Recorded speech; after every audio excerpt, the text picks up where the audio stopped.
Welcome to our tutorial on how to rename a shared Snapchat story. Personalize your shared stories with ease by following these step-by-step instructions.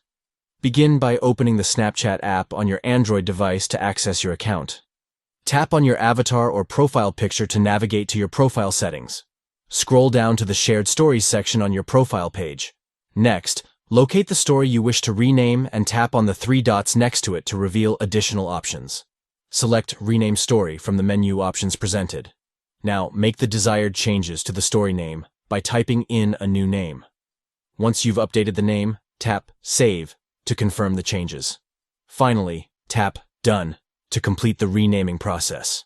By following these simple steps, you can customize the names of your shared stories, making them more meaningful and distinctive.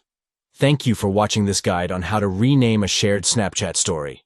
Add a personal touch to your shared content by renaming stories with these easy-to-follow steps.